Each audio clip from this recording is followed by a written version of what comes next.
Hello and welcome to the IMANAH podcast, episode 12. I'd like to talk to you today about scarcity, abundance, and moderation. There's a book called Rich Dad, Poor Dad, written by Robert Kiyosaki. He talks about his own father, who was a school principal, the poor dad, and his friend's father, who was a businessman, or the rich dad. His own father would say, "When I have a lot of money, I will invest." His friend's father would invest in order to have a lot of money. His own father would say, "When I get more money, I will give to charity."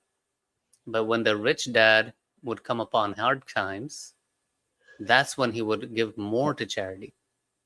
Some things in life seem counterintuitive, but these are life hacks of the ultra successful that operate in another reality.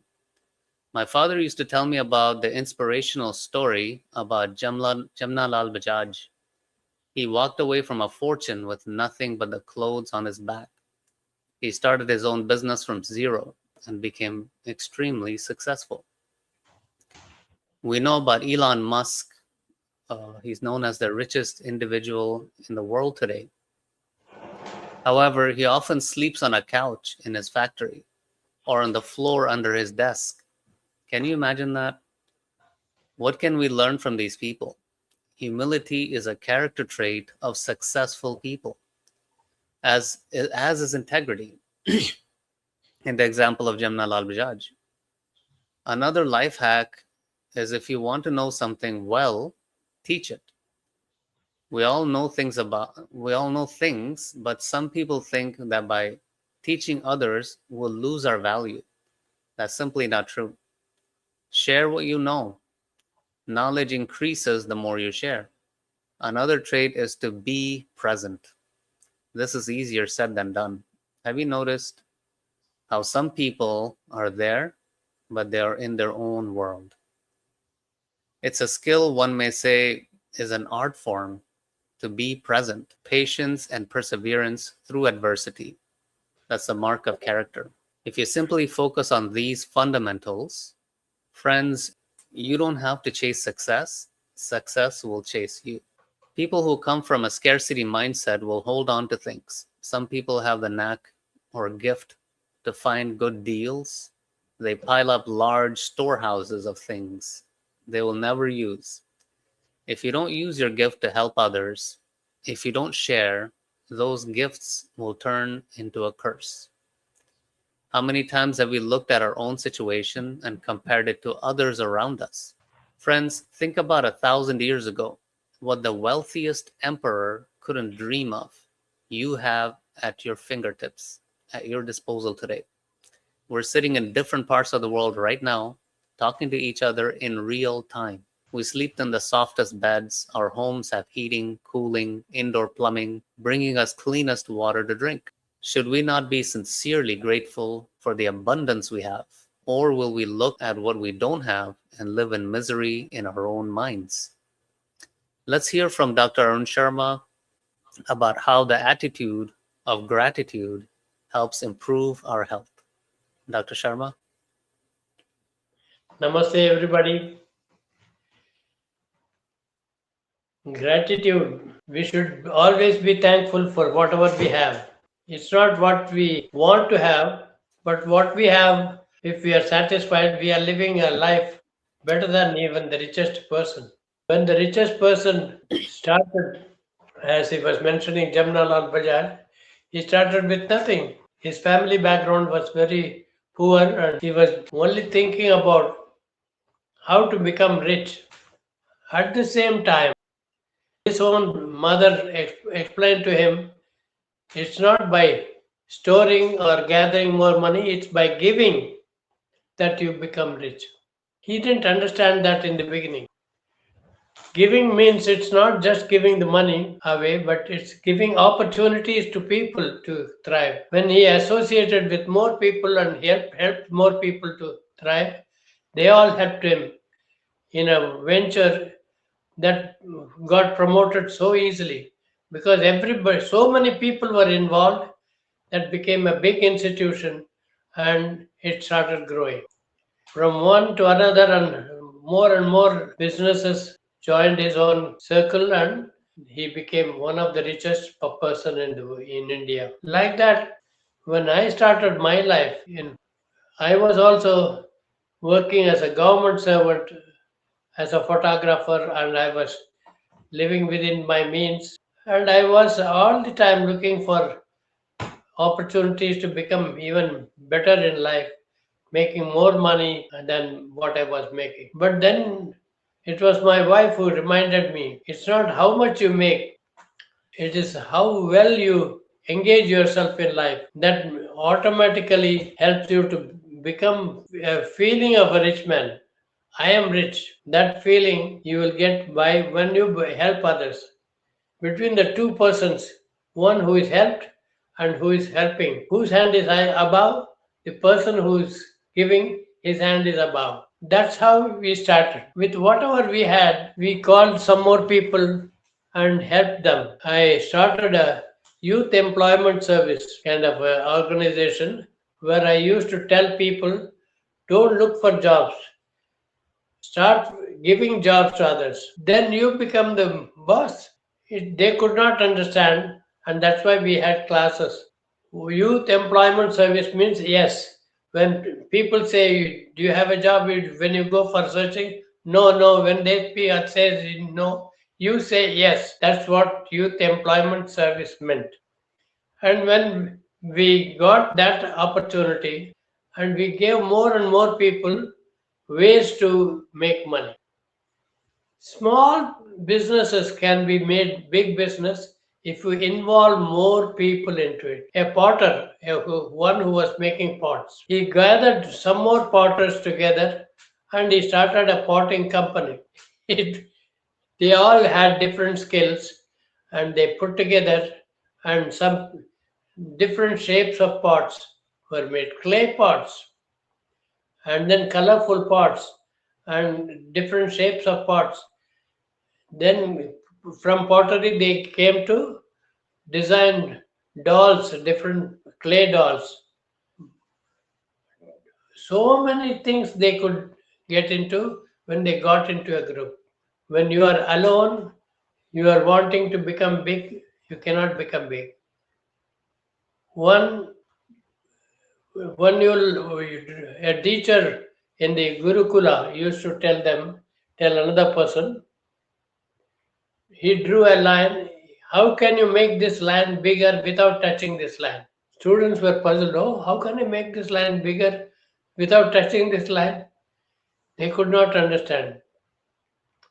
Then one student raised his hand. He drew a smaller line next to it. Now, which is the bigger? It became such an easy thing to solve. All the students were amazed. Oh my God, he made this line bigger without touching this line, just by drawing smaller lines next to it. Oh my God. This was an amazing truth which we don't see. I want to be a big man, gather smaller persons around you and help them. And you are the leader. And the more people you gather, the higher you become. It was such an easy truth and very strong truth. If you want to become big, gather small people who are less fortunate or who have less money, give them opportunities, and you become the bigger man. Same with every field. If you want to be very healthy, you don't just do exercise for yourself.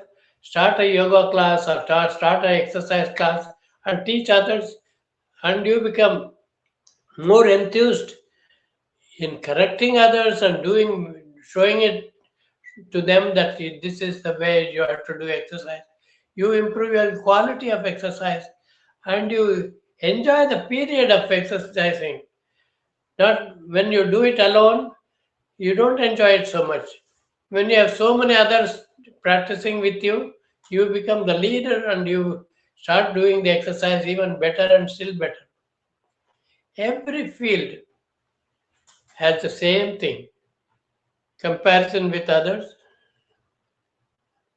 You, when you compare with others who are richer, then you become smaller. When you compare with so many people need help in this world, when you start helping others, you become the leader. And larger crowd of people you are helping, you are becoming even a greater leader. It's a simple truth, but which we have not realized. It's the same thing in the health field.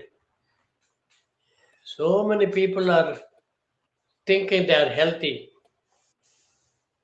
and they are going about enjoying drink all kinds of drinks, all kinds of food, spicy food, and all kinds of foods.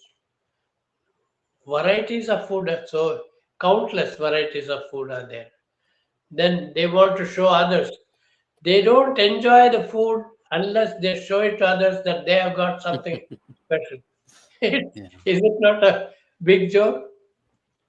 Arey, you are enjoying a fruit, food, enjoy it yourself. It's not satisfied. But he wants to show it to others. Look, I have what I have. I've got a special chocolate. When others say, "Oh," then only he enjoys. That is the secret of life. Whatever we have, we see that there are hotels who are serving food of different varieties, and what are they using for serving? The pot in which they serve is a special clay pot. You will have this soup in clay pot. Well, that becomes a higher price. You put a higher price for that. Oh, I want that. I want that. You end up eating in a clay, which a poor person does without any expense. So, in the world, everything is according to what we compare with others. Don't do that. Compare your own values and improve those values. Fantastic. That's a great explanation. When you started off early, you mentioned that uh, Amma basically told you to not focus on the money so much. What are some of the things that you did earlier on that would build confidence in yourself that you can do speeches and things like that? When you are wanting to speak, there are different kinds of audiences. Very educated, highly qualified people are people who are not so highly qualified. You start with people who are not so highly qualified. You gather, you gain your practice, and slowly you will find that the quality of your own deliverance will become better and still better. And then even the well qualified people, they get surprised. How is this person doing it so well? Simplicity is the essence of universality. When you complicate your life, everything becomes difficult. There are persons who use words that cannot be understood by common people, powerful words, and they use rhyming words, but not commonly used words. Mm. They think they are very powerful speakers. No, they cannot gather so much audience as a person who speaks simple language and gathers more audience. He becomes greater than the greatest speaker in the world. It is not how dramatic your presentation is, it is how ev- most of your speech is understood by people. They can adopt them. I've also heard from several people about interaction with you particularly, that they feel that you are present with them in that moment. And that's one of the things I was wanting to touch upon, as far as even in family life or in the work life. Sometimes you're talking to the client and they're not really present there. Um, what can you tell us about that, being present? Study the situation. When we are talking to a patient, we have to understand that patient's approach of life, Mm. how he has been approaching. A certain patient has been treated medically for so many years, not getting well. A very rich person. There was a multimillionaire who had cement companies and he owning so many companies in his sons grew up and made more and more companies. They were very rich. But when I was called upon to treat him, I was surprised that he was looking a very simple man, wearing dhoti and kurta, and like a very simple man. When started my treatment, the treatment was very simple but very effective. He had a big backyard lawn, and I used to take him for walks. And during the walks, he used to tell me about the history of how his elder brother was also in the family, and he started exploring ways to improve business. They started a small business, and the brother thought it is better to have more people doing it, then this becomes a bigger company. Then they saw the truth, and it really helped. The salary was not fixed according to the post that they were given. The salary was fixed according to the performance of their work. You perform better, you get more money. That way they had fixed. And their company grew very fast. And the employees were very happy because they tried to perform better and the company resulted in a better status.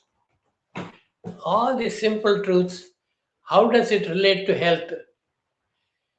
Health is something where you have got to complete union with your body, mind, and spirit. If your mind is there in the work, your performance becomes better. You are drawing a picture and your mind is not there. So if you draw something, it will not be so good. And if your mind is there, you are drawing a scenery, imagine a scenery, actually go to a scenic location and copy the natural sceneries that you see around. Then you catch the details of the scenery. When you draw a tree, it's not enough to draw the outline of the tree. It is necessary to see there are dark places, there are brighter spots. Dark Darkness is also an important part of every person's life. When you Right. put the dark shades and then allow some spaces without darkness, then that forms a dimension, three-dimensional pictures. How does it look so good? Because there is depth in it. There is Right. more darkness like that. If there is a picture with different levels of darknesses, light is also becoming different level.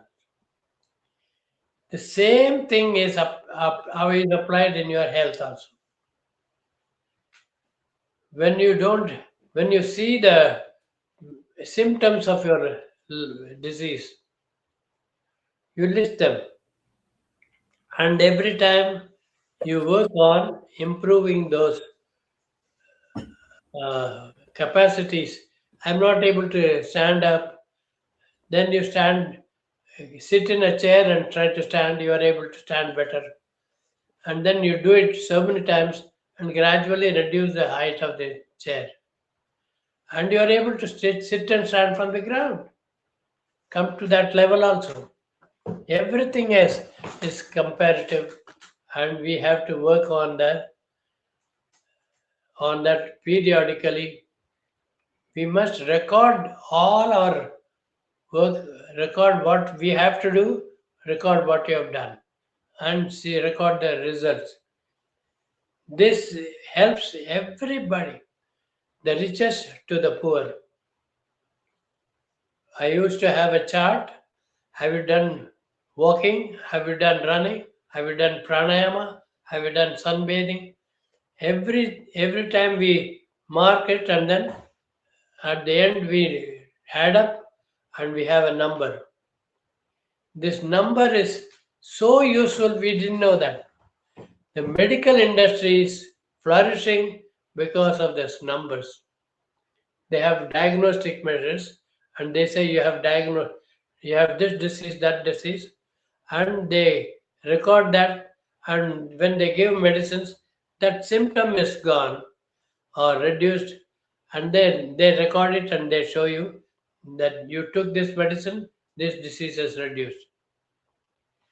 Whereas we don't give medicine to cure the symptoms, we give health practices, and we are saying we can have chart of that also. You are able to sit and stand 5 times today, and later on we keep on increasing. Oh, we are able to do 30 times now. You started with 5, and by that time, his not only his capacity to sit and stand, but his confidence and but his encouragement has become better. The same way you give them salad, raw vegetable salad, fruits, and different things, and he is not able to eat that, enjoy that anymore because he has been used to eating pakoras and puris and all kinds of spicy food. He is not able to enjoy it. Go to the level of fasting. When he does not eat anything, he develops hunger. And when he is hungry, give him a food which is not so tasty, bland food, cucumber. He is enjoying it. Hey, very good. Give me one more.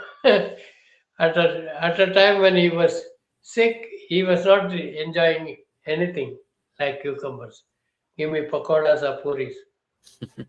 Now, after he fasted, he is enjoying one cucumber. He is wanting more cucumbers. All of us are subjected to relativity. Mm. When we want to enjoy some small thing, we go to a smaller level and live that way.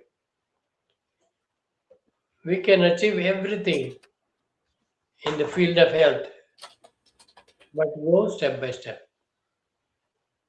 I'm reminded of the story of Arjuna in the Mahabharata, where Dronacharya has assembled all the students, and he asks everyone, "What do you see?" And then they all describe the skies and the trees, etc. And Arjuna says, "I only see the eye of that bird on that tree."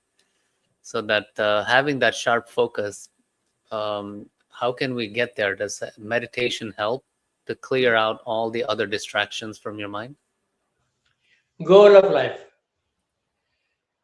Our goal of life is health.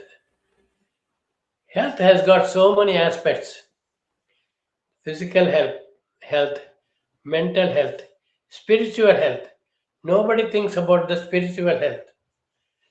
We think about physical health, most of us, and when we want to cure a disease, don't focus on disease, focus on health. Health is real, disease is unreal. When we focus on disease and we are only dwelling in disease area, darker area. When we focus on health, we focus on our capacity to sit and stand, capacity to breathe better, capacity to see better, everything. Whatever we perform, we will perform better if we focus on that. And after a few weeks, we are totally forgotten about diabetes. When they keep checking your blood and keep checking your diabetics level, that's taking you in a wrong area. When you focus on health, the speed of recovery is so much higher. That's what we have to advise people. Mhm. Don't focus on disease. Focus on health. Now you are able to walk so much and keep trying a little more. You walked half a mile today, tomorrow half a mile plus 100 yards, like that. Oh, I was able to do it. You will be able to do even 2 miles, 3 miles, like that. That's how we should keep encouraging. Doctor is not somebody who is diagnosing your disease. Mm. Doctor should be that who keeps examining your healthy capacity of doing healthy habits, and keep encouraging that. Oh, you are able to do so much. You do a little more. If you keep encouraging on health, then you are the real doctor. Fantastic. Thank you so much, Dr. Sharma, for the wonderful explanation from your experience.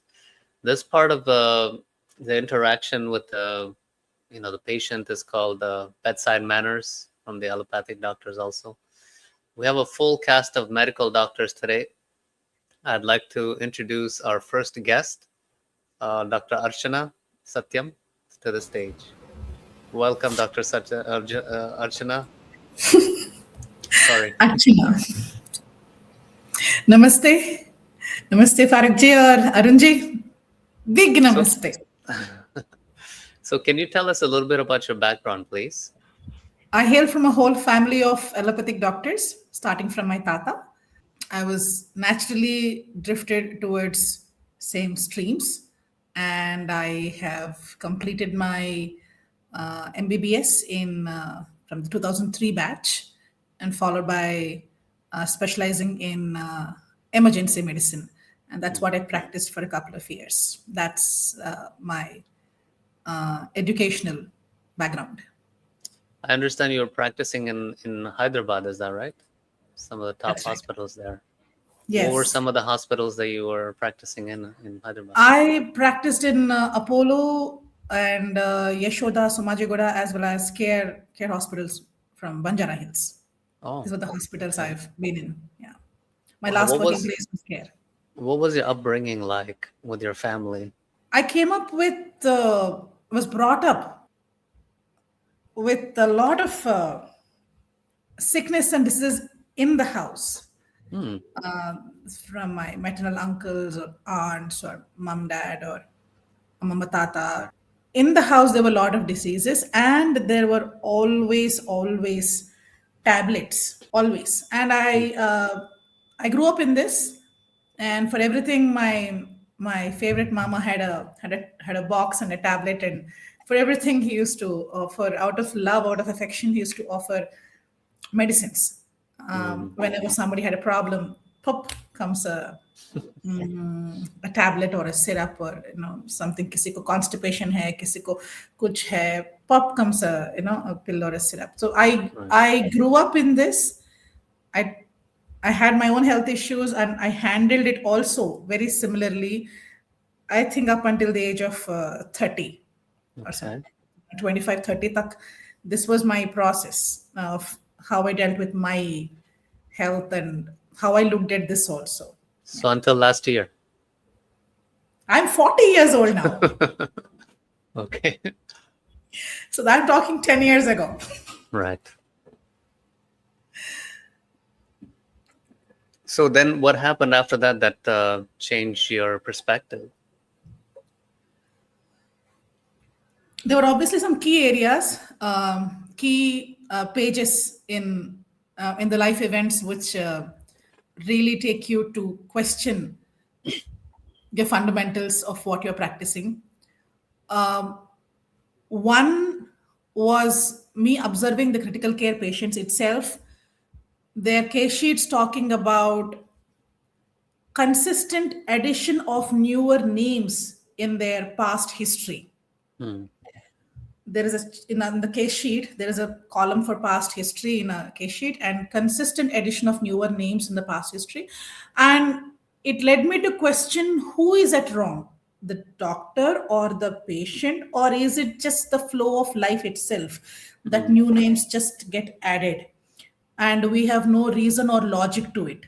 So aise hi hai karma. Some people just get diseases. Right. So I had no answer. And idiopathic is one of the common words used by us doctors when we don't know there is a cause for it. And we just say, yeah, it happens to some people. So this was something that I had to question. Are we doctors really helping? Are we potentially harming? I was not sure, obviously. Are we potentially harming? Right. Another page was my own mom and dad collapsing in two different, obviously, situations where their medications and side effects led them to stalled events like a seizure in this in mama's case, or a stroke in dada's case. I had to do some ambulance trips. For the first time, I was on the patient side of the attenders side of a patient, and I saw what the patient side goes through. And I desperately didn't want to be in that process anymore. And I was wanting to see if there is any other way of taking care of my parents, if not this path. And I had no answer. And my own health issues, and I was always taking medications, and that never really pushed me too hard. The icing on or the pinnacle reached when I wanted to birth naturally, at least potentially labor if I can. Give me a trial of labor despite the risk factors I was having in pregnancy, but the doctors were cornering me to any number of gynecs I would meet. They would all be talking about cesarean or nothing. Hmm. And this was the, I think, at some point you cut off, and this was my cut off, where what the human being wants to say or express is not being considered by the medical team at all. And I'm part of the same stream. And is the so-called science that we doctors talk about, is it whole and complete, or is it anything else? Because I ended up having natural births. Hmm. I ended up having exactly the way I wanted to birth, and now it can be talked as yours is an isolated story. But there are many stories such of such nature in my with my midwife, and it questioned, especially the birth story questioned, made me question it very deep. That is everything that I know. Is it all, or is there something really I have no clue about? And now I have produced daughters, and I have no clue if I could raise them healthy, or are they going to follow the same path of how Amma suffered her own illnesses. Hmm. And I had to really take a hard call to learn something else, to protect my daughters, to protect my parents and myself, and not follow the typical path. And the quest further led me to natural health. I see. So, were there any reference points that you can reflect upon? For example, if you're saying that this is how we found to have higher safety, you mentioned cesareans. Throughout the history of humans, we weren't doing cesareans all the time, and there is a rise in cesareans, especially in the modern times, where it's kind of considered the quote-unquote safer procedure. And but even though all animals in nature, they're doing live births and no issues. So did you have reference points like human beings versus nature, or wild animals, human beings, modern world versus ancient world, those kinds of reference points? I have a key story to tell. Yeah, okay. In the hospital, there is a certain way we see labors happening. Hmm. There is pre-labor, then advanced labor, and they go into the main room, and then they suddenly start shouting Hmm. from the inside the main labor room. And after a few minutes, the baby comes out, and this is a typical sounding. हम पिक्चरों में भी देखते हैं. In the movies also, this is a very typical pattern that we'll That's see. true. I landed on one YouTube video where some modern couple of today's times only were having a home birth. And I was so alarmed, angry in the beginning that in today's world, technology, danger, how can you recklessly have a home birth? Right. And I'm a doctor, and this is reckless, and this was my jargon. This was my conversation going on. And then the baby comes out in that video. Hmm. And it's quiet. There's a husband, there is the older sibling in the same room. This is a midwife sitting quietly, and there's no shouting, no screaming. I said, if this is birth, what was that I have seen all these years? Right. Why is there no shouting, screaming, panic, running, IV lines? what is this? Like, and I was very angry.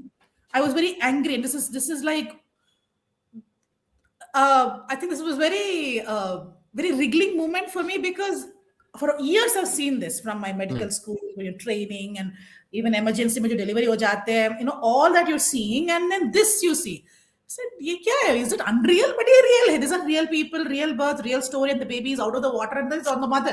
So there's no smacking the baby and cutting the umbilical cord. No making the child cry. Nobody's weighing the baby. Nobody's rubbing the baby. I said, what stupid stuff is this? I actually called this one stupid. Only to realize that something deeply questioned, if this is birth, then what is that? Then I want this. And I know that in the setting that I am in, it's impossible to procure this. And I struggled, wriggled. I know how I wriggled, only I know, that because what I am seeing, the system is not seeing. Right. System where we are groomed to the typical position of birth, the IV cannula, the drugs running in to accentuate labor. Labor has to be sped. Why? Why? Yeah. Why should labor be sped up? I mean, it's a very typical protocol followed. And I'll give you a second page here, if this was not enough. We had a girls' meet of my medical classmates, and one of them is a gynecologist, not taking names. And in the meeting, after she saw that I had a natural birth, in front of me, this is a gynecologist saying in Telugu, "Nuvvemina cheppabba. C-sections are the safest." Wow. And this is a gynec, established, practicing, doing well, speaking. And if this is her top view, like in her head, now what are her patients listening? That's true. If that was the one which blurted out in a very friendly atmosphere, हम सब कुछ 15 लड़कियां थे, we were just 15 colleagues who were meeting up. In front of me across the table, she said this, and I was not angry with her. I think I went into some kind of a collapse where if gynacs speak like this, then where will the common people run to? कहाँ जाएंगे वो? Yeah. If the doctor has said, this is the thing for you, this is the safest, your expected date of delivery as per the scan report is over. Tomorrow you have to be posted. If this bullshit, I'm calling it out, if this bullshit comes out from doctors, where will the lay woman or the man go? What has EDD got to do with anything? The baby is not running as per your clock. There are many variables. If the EDD goes by, tomorrow is not the day for posting for surgery. But this is how a typical story happens all over. And I think I'm generalizing it. Maybe 70 to 80% cases are in this format.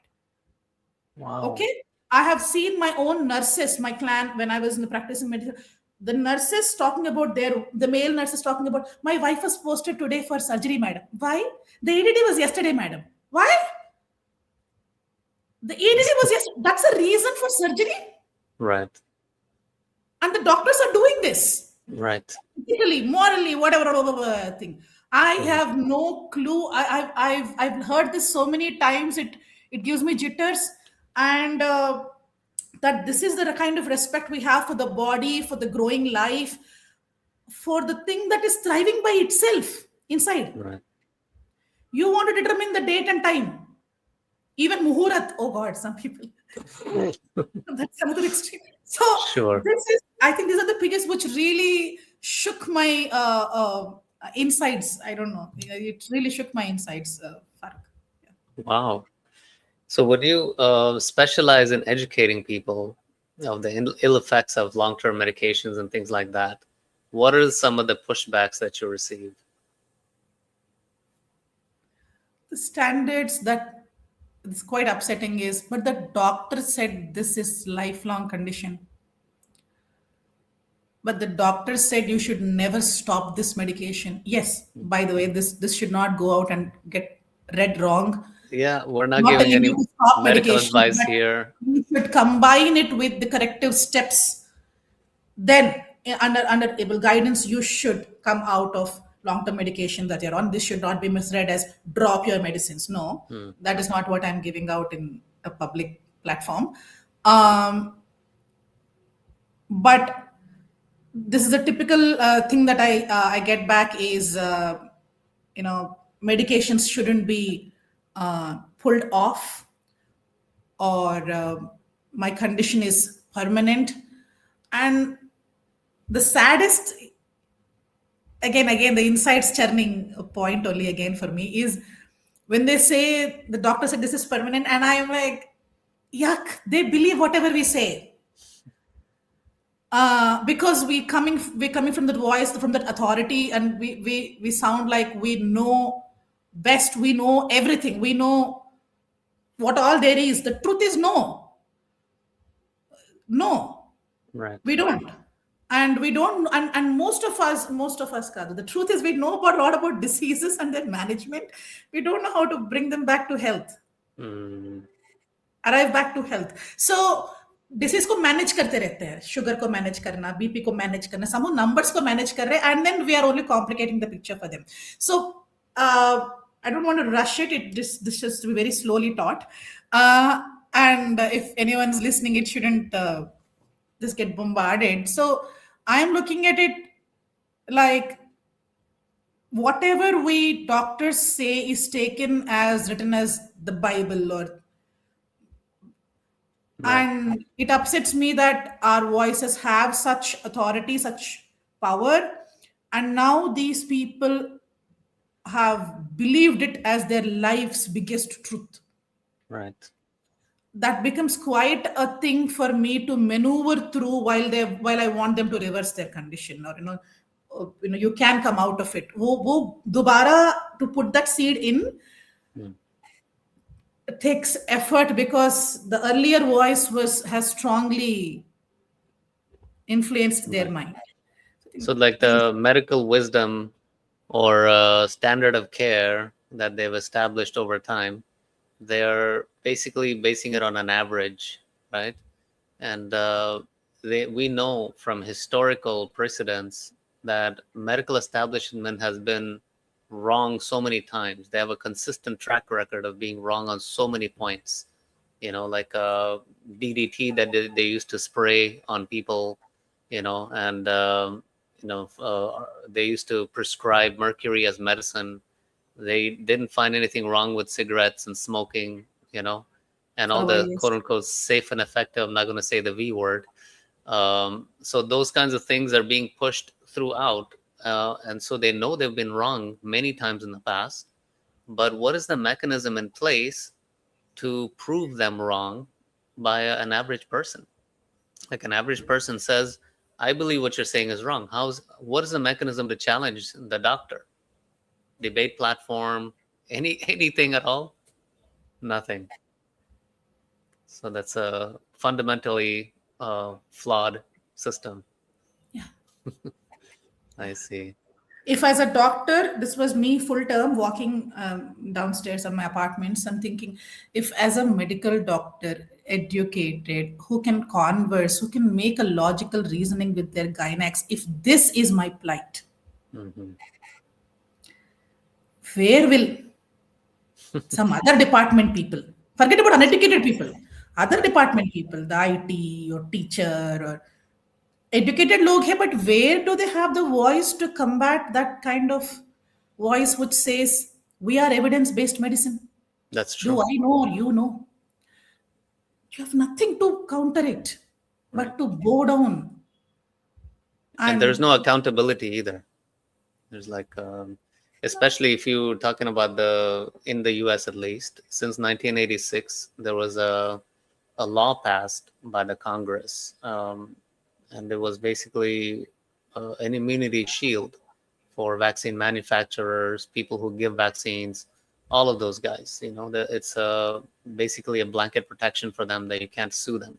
So they have a federal vaccine court where you can't have any, there are no lawyers, well, there are lawyers, I'm sorry.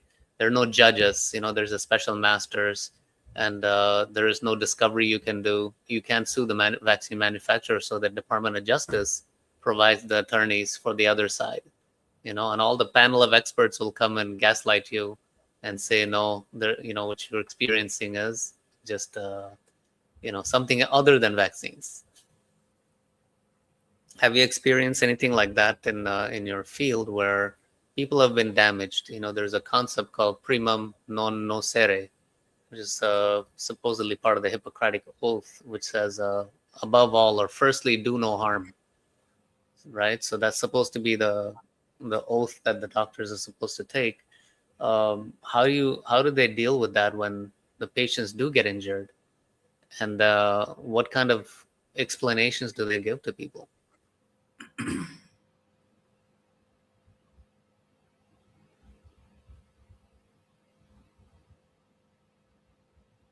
In my typical hospital practice, Mm-hmm.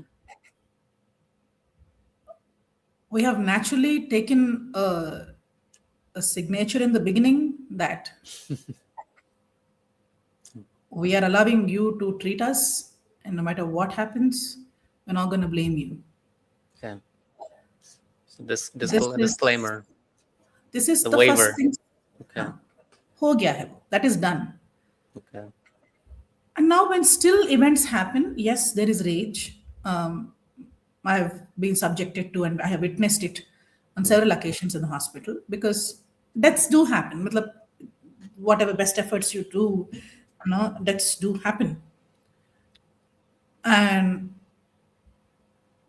well, you're already guarded in the beginning because of the document that you have signed, that such things can happen, people can react differently, and we are not to be held responsible unless there is an obvious point caught by someone.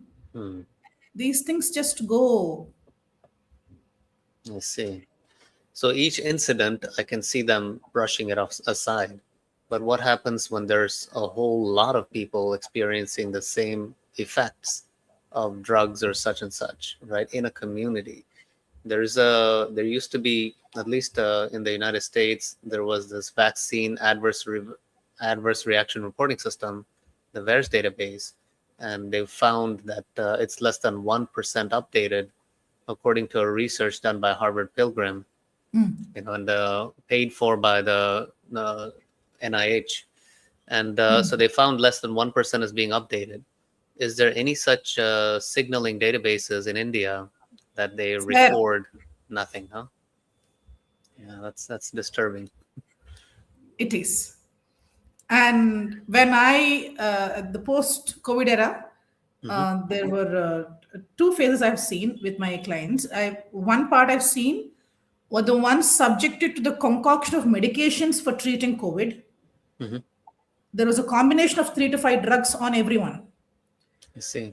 And on everyone, 3 to 5 drugs. And I've even seen breastfeeding mothers being given all these concoctions. And I, by that time, I was already helping patients take care of themselves medicine free. By then, I was already in this Wow. natural health. And my colleagues used to say, we recommend doxycycline, remdesivir, azithromycin. There's a concoction of things dumped into the body, and for treating a viral fever as such. And then the after effects of these medications were a troubled gut. Hmm. So there's a phase of my practice where I was only dealing with the medications used during COVID, no reporting, nothing. Wow. There was yet another phase I was dealing with cases where it is vaccine, is a shot 1 or shot 2, one of those two. Right. And then days later, or maximum within a month, a surprising big event happening in their health parameters. Something like, suddenly we don't know why the bleeding is not stopping, the uterine bleeding. Suddenly we don't know, there is blood has shown cancer. Suddenly we don't. This is 20 to 30 days post one. And then we want to talk about it is unrelated, no reporting, nothing. Right. These are cases, and these are, by the way, these are well within my family members also. And my most of the family members have been told, at least the close ones, I've told, you are not taking anything. So Right. we have not taken it. My children, my spouse, my mom, dad, no. But those who have, again, for the reasons of traveling, hai, America jana hai, yahan nahi jayenge, there was this litigation, so they took the first dose, and then especially the women, their menstruations are all over the place. And I know these women personally, and they're one of the most healthiest women, जो अपना बहुत अच्छा ख्याल रख. These are the women I'm talking about. Their periods got messed up in one shot. No reporting system. It's very painful, but कहीं नहीं जा रहे all this information. And some people know it, but there is no upfront information out there that you have these things, come report here. See, देखो, when you had to take the vaccine, no, Amitabh Bachchan's voice was every phone call saying you should take this, the government has made this safe, and blah blah blah. Amitabh Bachchan's voice was telling everyone to take it. Right. Such large voice should also be there for if you're going through something, report here. That's the only way you can That's a collect very it. good point. Yeah. जब तुम vaccine को इतनी loud market करते हो, तो मतलब who is Amitabh Bachchan to talk about That's take true. children? But that's what we're using to market, and now some voice to promote vaccination. ठीक है. Yeah. Reporting के बारे में भी तो there should be one a loud structure, very clear, very upfront कि this is the link or this is the place you report to. Write a note to tick 1, 2, 3, 4. What are you suffering from? You can write words. कुछ तो I have more vomitings. I have a rash now. I have something. कुछ तो we should have, no, in the timeline. Right. Nothing. Nothing that is out there for common man to go and refer and do it. And if you're talking in the US, it's like one less than 1% and all that Yeah. recording. यहाँ पे तो I don't know. 0%. वो तो system ही नहीं है यहाँ पे. System नहीं है. And I think just how you would promote something to be taken, then its adverse stuff also should be equally available to be received, accessed, and for people to connect to if things are not going okay. Should Right. be. So how did you come towards IMANAH or natural health science? What was your journey towards that? I think common friends, one thing led to another. I was in some meeting, somebody saw that I was being alone in my journey of, as you said earlier, before we started the streaming, you said how lonely you get when you start this journey. It's scary. And I was in that phase where I was the lone wolf in my own space, in my own home, talking about, I think we should reduce the effect of medicines in my life. I'm the only one talking this weird language. And are you Wow. mental? You studied so hard. I'm being subjected to, you are evil, you are stupid, you are a scary mom, I'm being subjected to all these voices, and my gut is speaking something else. When you're so alone, I think just God heard some prayers of mine. कहीं कुछ दोस्त के, कहीं कुछ दोस्त ने, कहीं सुना, and then he's like, hey, if you're feeling so lonely about, there is this Dr. Arun Sharma. I said, who is Arun Sharma? ये कौन बंदा है? मुझे नहीं पता Arun Sharma. So, by then I did have Lakshman Sharma's book, Acharya Lakshman Sharma ji ka jo book hai, Nature Cure Principles text, that was there in my house. Really? Arun Sharma unke grandson hai वगैरह, I didn't know. So someone said ये है, Pollachi में है, and then that's how I landed in the presence of this graceful man. And I think after meeting him is where I could breathe easy, that कि मेरे जैसे लोग हैं, मैं अकेली नहीं हूँ. I thought I was the only mental one because the world was seeing me so and repeatedly calling me so. And when you find yourself alone in that spectrum, you start to question yourself so deeply. Are you losing it? Despite getting results in front of me, are you losing it? Because you're all by yourself, no? And everybody is pointing fingers at you. So easy to name call and call negative on somebody, no? So easy. That's true. It's this place which gave me breather कि अच्छा और लोग हैं, अच्छा और लोग हैं जो दवाइयाँ निकाल रहे हैं, और लोग हैं which are correcting lifestyle and mindset, and they're feeling better in their body and mind, and I'm not alone. So that kind of home, that kind of expanded breath Relief. happened when I met Arun sir and the clan in I Pollachi. see.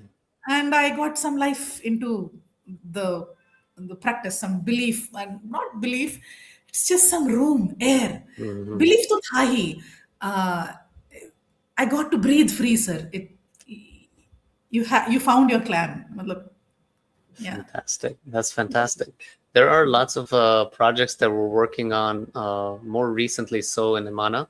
One of the projects is to connect ex-allopathic doctors together. So what are your opinions on some of those kinds of efforts? करनी चाहिए, long overdue, they Yeah. should, and meet up with their experiences and share and course correct among themselves also. Right.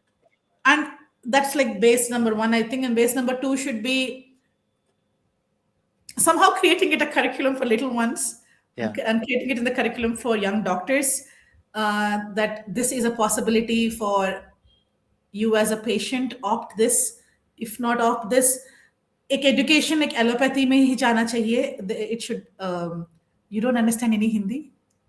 You do. You understand Hindi? Okay, so I'll come back to English. No, I understand Hindi perfectly. No problem. Okay, take care. So, Yeah.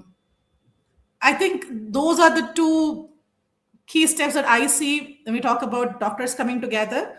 And one is course correct themselves from their own weak points, from their own fears, concerns. Maybe out there, we're all people, humans.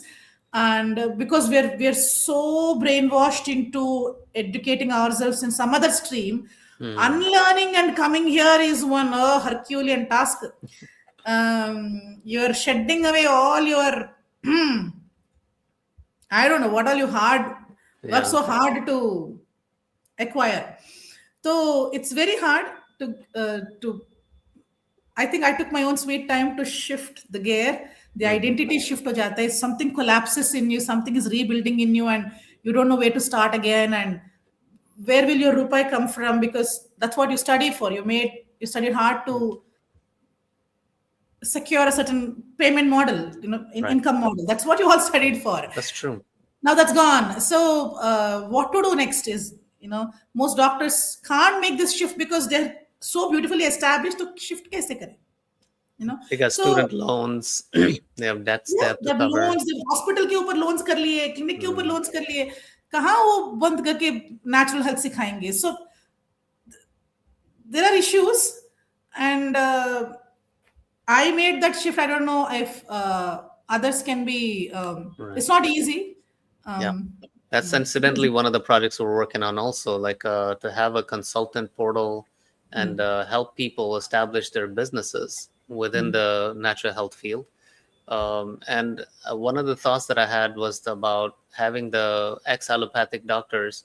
I mean, not everything in the allopathic field is 100% evil. They do have a lot of misinformation, but at the same time, they also have very good document management systems and the CRMs and the ERPs, and also the process that they have is fairly good.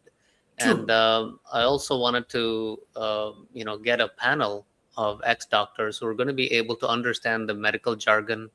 And then a lot of people, they feel that if we're talking to a natural health coach, these guys are not educated or trained in the allopathic fields. So when they throw out all these terminologies, this itis and the endectomines and all that, the average person doesn't know. So having access to a panel of doctors who are already skilled in the Western medicine, I think that'll be a great, help. And not only that, but like I love to see these kinds of stories of, I mean, if you think about it, Ayurveda and natural health is rooted in Indian culture.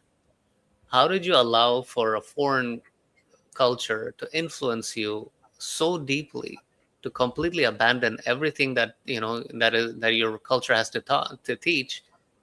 Throw out the baby with the bathwater, and then you completely adopt a foreign system, which is actually designed to not help you but to exploit you.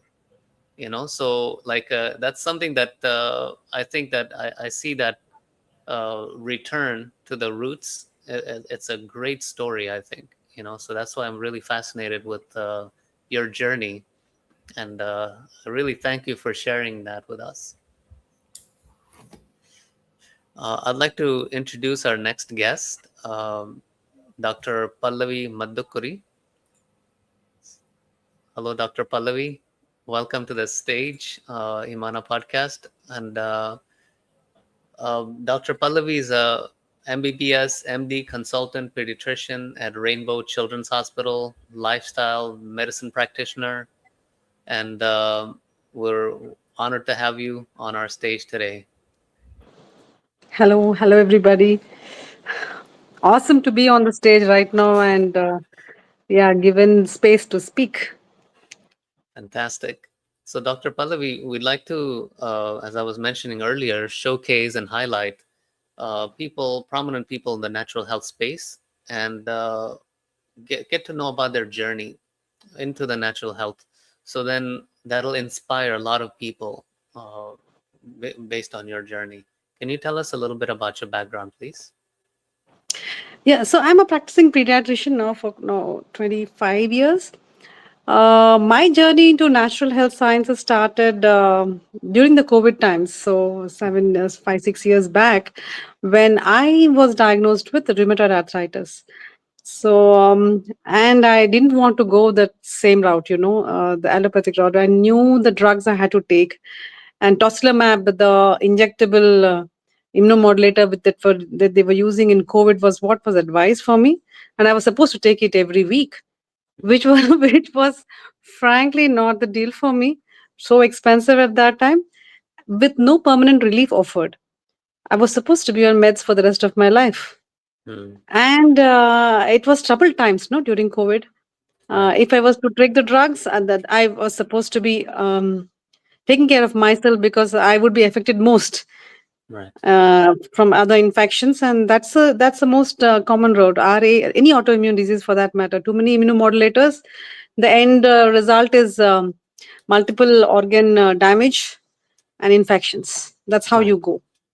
I didn't want to do it. I felt my life was, I was too young to die just like that, and so I started researching. I tried a little Ayurveda. I tried homeopathy. I found a lot of relief with acupressure, but none of these really helped me. I did a lot of research on that, and then one fine day, one of my friends took me to Dr. Arun Sharma. So I went with a lot of hope. Actually, here is a man who was treating COVID patients without a mask. So the moment I heard that, I was like, "Oh my God, really? Is that really true? Is he actually doing this?" So I was so hopeful when I went there. I drove all by myself, being a doctor without the mask during the COVID time, to his health camp in Hyderabad. And the first thing he did was, he just comes and hugs me and says, "Come on, remove your mask. It's okay." You know, and I was like, with some trepidation, I just okay opened up, but then just spending a few days with him there, Hmm. uh, and I knew that okay, now I was on to something that was so different from what I have been taught. From then, whatever I learned from Dr. Arun Sharma, with my so-called teaching and my conditioning of my head, I needed evidence. Okay, I'm just Right. speaking open a little here. So Yeah, I yeah. wanted evidence. So for everything he said, I researched on it. I actually read up, looked up on studies. So he said fasting. So I said, okay, fasting. And he said, that is important. So what does fasting do with this? And I read up on that. And so everything he said, I read up and I gathered evidence over a year or so. I gathered a lot of evidence and studies that substantiated whatever he said. Hmm. And then the practice started, and in 2 months, first month I had no relief, second month ending, and I was shedding weight, all the inflammation, and I was literally actually a little overweight by that time, 75 or so. And I started shedding weight, my pain started reducing, etc. And then I realized there's so much value in what he was offering. uh, and over the years, 2 years, it took me to really work on myself and come to a level. I stopped using meds. The moment I started natural sciences, I just simply stopped all meds. Hmm. And yeah, here I am. It took me quite some time to admit to this to my colleagues too. By the way, I didn't tell them right away that I was not on meds. I don't know how the medical community will take it. I was still practicing. Right. But then I took up the courage and I declared, "Nee, I'm off meds. I'm into natural health, and I treat myself only naturally." Hmm. So and yeah, slowly I've been incorporating it into my practice, pediatric practice, and Okay. then yeah, like Dr. Archana said, I didn't have the guts to just switch off my practice and start some natural health, and I didn't know who would come to take this. It's Hmm. so difficult to convince. I found it very difficult to convince people to go ahead, take salads. Literally, it's so difficult. But and then I realized, being a pediatrician, I have a lot to offer to young children and parents. I can see that post COVID, like it's crazy the damage done to the bodies, to Mm-hmm. the whole the human genome. The next generation, I see as a pediatrician. This is my observation, and I take personal responsibility for this. And being a public forum, I'm not speaking for the pediatrician community, but for myself and my observations here. I feel that the next generation is in for a lot of autoimmune diseases. All viruses actually integrate with the human genome and modify it. I Right. feel COVID has modified it so badly. The spectrum of diseases we see post COVID is so different from what we had seen before COVID.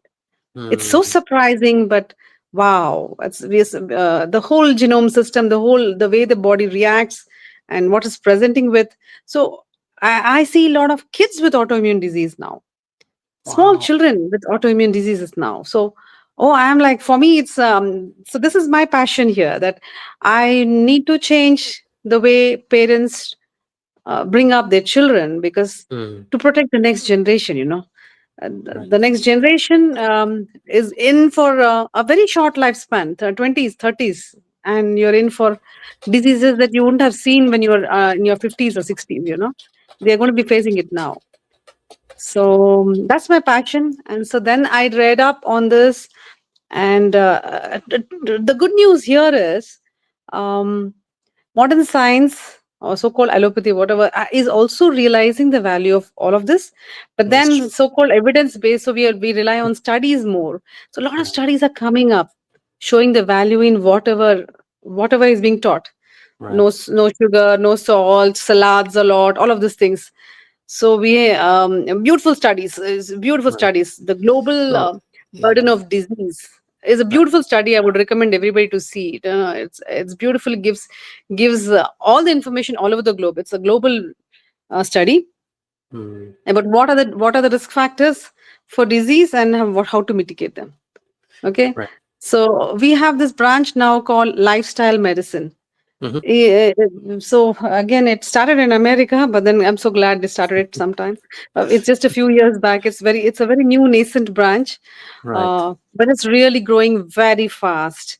So So, do you pre-COVID, believe that the lifestyle? I'm sorry. Could you repeat that part? Lifestyle what? lifestyle medicine.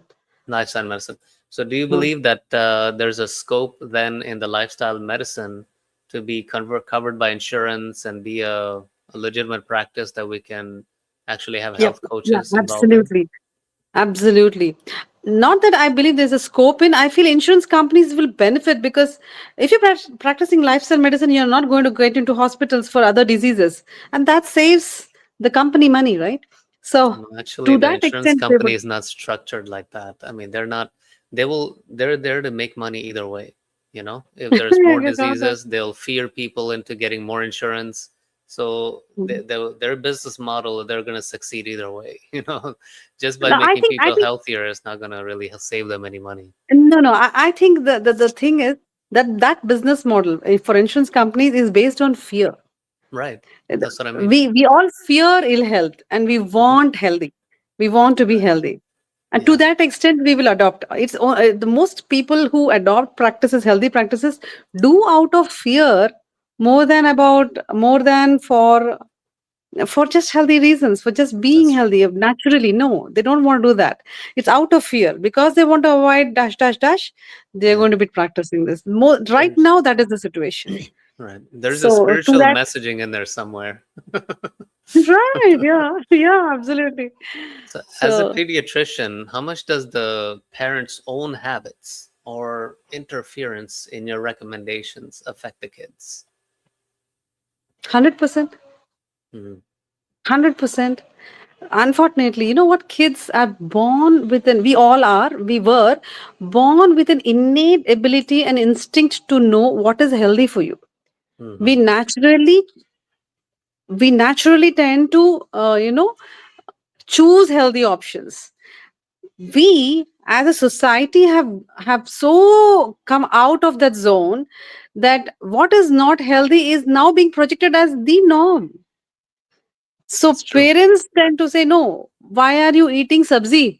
You should be eating cooked food, Right. you Yeah. know, and you have to drink your milk. That's So right. so That's right. much, oh my God, so much more. So Yeah. I tell my parents, please don't spoil your kids by giving them milk and giving them food. Let them eat them raw. Kids Right. eat it. Kids eat bitter gourd. The kids can even eat, they'll even eat a chili if you give them. Wow. It's so amazing. I don't think people have tried that, but I keep telling my parents, 10-month-old kid, just keep the vegetables and fruits around them. They're going to choose, they're going to munch and taste it out, and that's the way to go. Yeah. And I've a lot of noticed kids the do that. same. Yeah. Like whenever we try to recommend something to the kids do listen. But a lot of times the parents will come in and say, kya ghas poos kha rahe ho? Yeah, This is absolutely.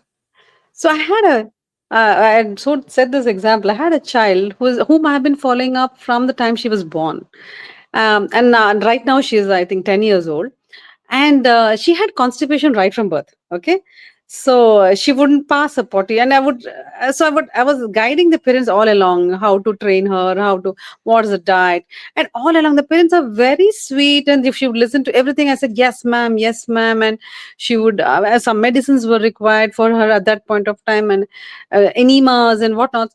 And when she was 8 years and she came back for some other complaint, and again she was saying, "Nahi, he's still constipated, I'm using the medicine." I was like, high time, I should talk to the kid now. And I said, Mm, no, now I'm not talking to the parents, I'll ask her straight. I told her, see, it's been such a long time, you've been coming to me on and off like this, and still you have this problem. And I told her, but you need to eat your vegetables. She said, but auntie, I like to eat it raw, I don't want to eat it cooked. I said, but that's what I've been advising. She said, no, my mom gives me, she says no to raw vegetables and gives me only the cooked sabzi. And then I looked at the mother and she's just smiling sheepishly. And I said, what? For years I've been telling you this. So you get it, how much of conditioning we have to undo from the parent's side.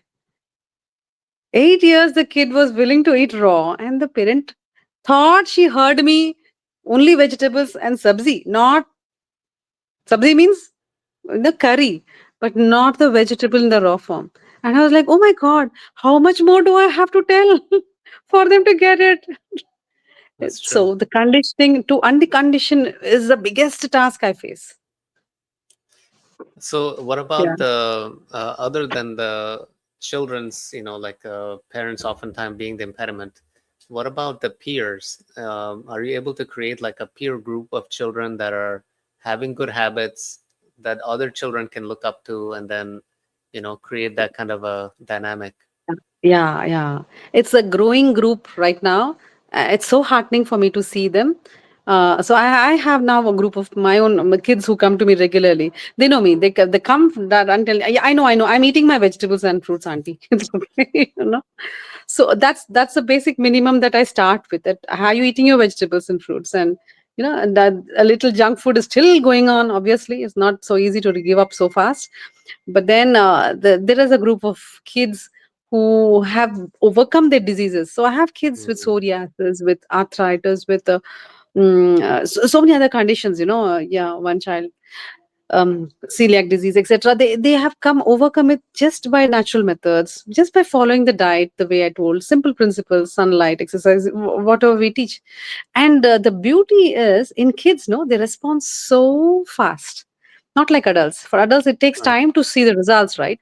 But the beauty with the young bodies are they're so young and they're so new. The body responds so beautifully and so fast. It's so very fulfilling to see them. In a week or two, they reverse their disease. Just a week or two. So such kids, they act as the models there. Fantastic. Yeah. There's Yeah. even a show. I don't know if you've ever seen it. It's called Caesar 911. Have you ever seen it? Okay. No, I It's an haven't. I will interesting now. show. It's basically Mhm. it's about these dogs, right? So people get these dogs, and these dogs they start misbehaving. They start biting, barking, running crazy, and all these things. So this guy Caesar is like a dog whisperer, and and he goes and Mhm. observes the whole situation. Sees the owner how they behave, and almost always it's the owner's fault. You know, it's like they're doing something Absolutely. wrong. Yeah. They don't know how to communicate with the pets, so Right. and I'm talking like Yeah. aggressive. These dogs are known to like they can kill a human being just like that, Yeah. Yeah. So he Yeah. goes in there and he handles the dogs, and then if it's a serious case, he brings it to his ranch. He has a ranch with Yeah. a bunch of his Okay. own dogs, Mhm. Awesome. so So it's awesome. it's worth watching, Yeah. because the reason Yeah. I'm thinking about that is the analogy with a lot of times children respond to the peer, Yeah. to the surroundings. Yeah. Yeah. Yeah. So is there anything else you've observed like that with children? Yes, absolutely. So much. So, we in allopathy, we are so clinical about things. It's all about the body and the symptoms and symptomatology and signs, and it's so as whatever evidence based is such a scientific observation that we Mm-hmm. lose out on the sense of what it is to be human. So a baby teaches you that actually. So we used to use masks during COVID. So we're all covered up, right?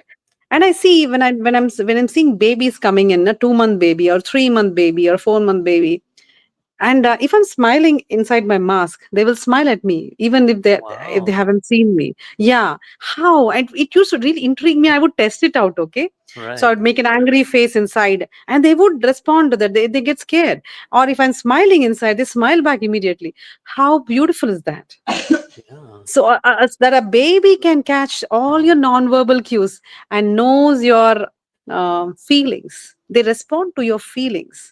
So Mm-hmm. just now you were talking to Dr. Arun Sharma about what it is to be present. Mm-hmm. Babies and kids teach you that. You just need to be present with the baby, and the baby responds. Fantastic. And the baby will cry if you're not Mm. present. Very good The point. beginning, yeah, it's and they're such beautiful kids. I get it. Yeah. I what one parent was telling me. You seem to be really enjoying with the kids. Like not all doctors, they complain. I'm all hearing complaints all the time. But here I get to play with the kids because I'm That's I'm actually amazing. doing all of this. Yeah. Interacting with them. you know Even if they are sick, and really sick kids also, even in the ICU, it's so beautiful to see them responding so nicely to you, smiling at you, and talking to you, being so forgiving of all the nonsense we are doing to them. Oh, Okay, wow. so yeah, it's the humanness that I think we miss out on, which we need to be present to. And grandmothers teach you that the way they hold the baby, the baby calms down. Why? Because they are present. Hmm. Okay, I think this has to be taught to everybody. Right. Everybody. Do you Yeah. see any changes in the modern day with the advent of more technology and screen time? Everybody's got their phones on them, that there's Yeah. less presence in their Yes. children's lives or their even partners' lives. Oh, absolutely. Oh, absolutely. So much. So virtual autism is on all-time high. We call it virtual autism. It's. Mhm. I think you might have heard the term autism, and people might know Yeah. about it. No social connect, and it's an all-time high. We have really having like we are seeing kids are like to the tune of 20-30%. Can you imagine percent, 20, thirty Wow. percent of kids being autistic? It's too much, never before seen. And I'm seeing a lot of virtual autism. They're not Mhm. autistic. These kids are not autistic, but they behave like one because everybody's on the screen. Both the parents are working, and there's nobody to take care of them. They're given the screen, or they're left to fend for themselves. No eye contact, and oh wow, they respond so well. So parents even don't realize this. Unfortunately, most parents don't even know this sort of thing exists, Yeah. and what harm they're causing their kids. So when some kids, when we point it out and they correct it, they come back saying, thank you God, thank you, doctor, you saved our kid. Mhm. Within 2 months, the kid changes. The kid who was not communicating, not socializing, is now vocal and talking, and just because you stop the media. And there's just Oh, so that's a much, huge. the way that the media is designed. It's designed, multi-billion-dollar industry is Yeah. designed to attack specific centers of your mind, and to grab your attention and hold it as long as they Yes. can. Yes. And Yes. Yes. even with like shorts, like attention span, 10-second, 20-second, they even fill up that gap. So you have Absolutely. like children, and how is a parent to compete with that? No matter what you Yeah. suggest, like, oh, let's sit down and play a game of chess. Let's Mhm. go, play some checkers, or let's play some cards, or let's talk to each other.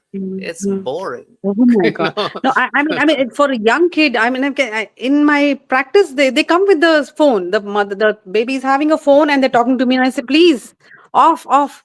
Now, Right. what I'm talking of is a very mild problems, okay? But we have seen a lot of severe problems too, where Mhm. the kid is throwing a tantrum, literally big tantrum because it was not given the phone, Right. and and the parents give into it that, okay? Parents give into that, and what are you teaching the kid there? They get to have their way, whichever way they want. That's right. Doesn't work.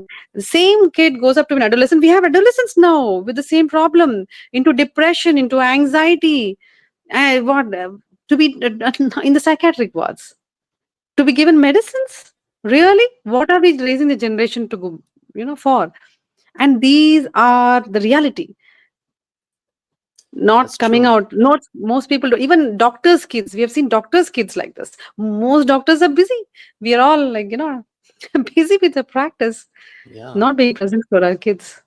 Yeah. If you were to get involved, let's say at a institutional level, maybe Department of Education, or even just a school with, let's say, maybe 1,000 students, what are some of the ways that you can implement, that you can combat this wave of this in modern technology?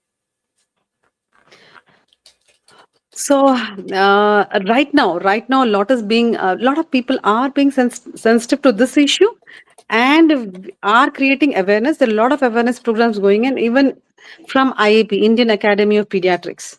We too are doing a lot of work on this. We have a separate division called the non-communicable diseases section, and the adolescent medicine section, where we address issues with these issues. There are awareness programs going on in schools to make the school teachers aware. There are parent awareness programs going on, Hmm. and we are also working with the government to change the education system too. So right now, the even India, Bharat is also Modi's government. I know it's just starting, still nascent stage. There's something called the Swasthya Bharat program. Government of India has taken up this initiative where they want to cure diseases with natural science. Hmm. I wouldn't say, ma'am, I wouldn't name it like whether it is naturopathy or whatever, but it is basically clean eating, clean avoid. There are 6 pillars we say. No, Hmm. avoid substance abuse, sleep well, eat well, have good social connections and healthy living, and contribute to society. So we have some 6 pillars like that which we address and we Hmm. talk. So the Indian government is now promoting this in a big way. CMC Vellore, one of the premier institutes in India, has taken this up. It's just 3 years into this now. I'm starting this program. It is challenging, okay?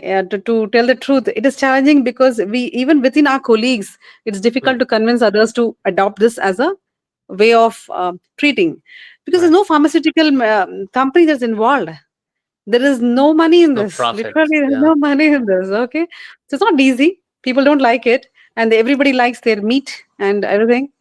But then they see the results, and so they're coming forward. The So yeah, reality so is that human interaction is really no substitute for that. And all these things that people are resorting to, nowadays, is due to a lack of human interaction. So when they get too saturated with that kind of a world, then human interaction becomes like, pika. It's just like mm, it's like not yeah, very flavorful anymore. yeah, So, yeah. but in reality, all of their online friends and likes and all that, pokes and whatever else that they get, it Mhm. can't substitute for one human hug. Yes, So, absolutely. and because it's like a maya jal, it's like one of those trappings of society that Mm, I think mm. there needs to be more education on that. Yeah, yeah, absolutely, absolutely. Slow, sir. It's catching on, though it's slow. Uh, we have something called kangaroo care in neonatal wards and ICUs, where Okay. the babies The are sick pouch, babies, really. No? put them in a The sick, pouch. yeah, the kangaroo pouch, human kangaroo. So baby is made to sleep on the mother's chest or the father's chest, Hmm. and we treat them like that. That Hmm. is their bed. So But it's still catching on till early. There are centers who really practicing this big time, but yeah, it's still nascent. But you're doing What it do you slowly. what do you think about the idea from the Imana side to get together all the ex doctors like yourself and Dr. Archana to kind of create a like a not just a support group but also a group that can support others? That will be awesome. That'll be Awesome. really awesome. And I think we should develop a curriculum Hmm. and actionable plan to go forward with. Yeah, that will be really awesome. Fantastic. Yeah, So, yeah. Dr. Pallavi, thank you so much for joining us. It's been a real pleasure talking to you. I'd like to Indeed. introduce our next guest,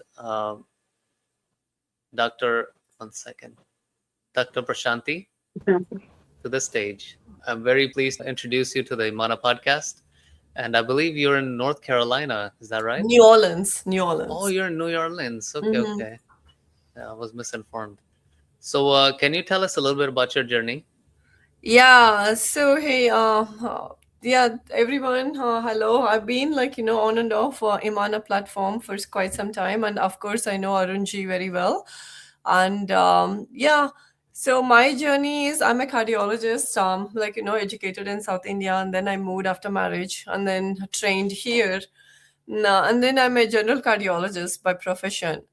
And yeah, so my journey is like it's I've been sharing it for so long. I'm like, okay, repeat action, copy paste. So yeah, so what happened was years ago, like now my daughter, when right now she's almost 19, but when she was 4 or 5, she was having some health issues, and then I Mhm. was like, okay, what is going on with her?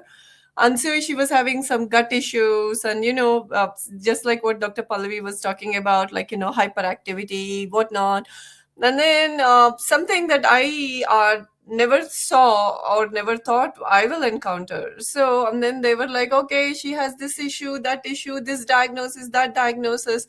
Something wasn't adding up. I'm like, yeah, no, I'm not going to make my daughter a patient. Like I have enough at work that I'm seeing that I'm not going to bring these things to home. Then I started working more and more on what is going on with her health. Like I didn't want to outsource her care to anybody. Like you have to take her to a psychologist, you have to take her to a therapist, this, that. And my daughter is like, I'm not going anywhere to anybody, this is too much. Like we were like trying to figure out what to do. Mhm. So yeah, so one at a time, one at a time. Then the research started, and then once you start this going down these rabbit holes, you will never stop until you really find all the answers. And then Right. I for me, what happened was it's not connected to my profession. It's not like, oh, I have to change anything with my profession while I was doing all this research, right? It's a pediatric care that I was trying Mhm. to deal with. So that's when I think that's why I didn't settle down. And it's about my daughter, like, it's about a child of mine. Like, I'm not going to, like, compromise anything. As a mother, I have to do everything that's the best for her. So again and again, so I met many good people along the way. Of course, then Arunji came along, and then Archana, and then Gayatri. She used to be part of Imana. She's also still part of Imana. Then Mhm. Asha, Wellcure, all these, like all this connected started connecting. Like when you really try for something wholeheartedly, everything lines up for you. So something like that happened to me.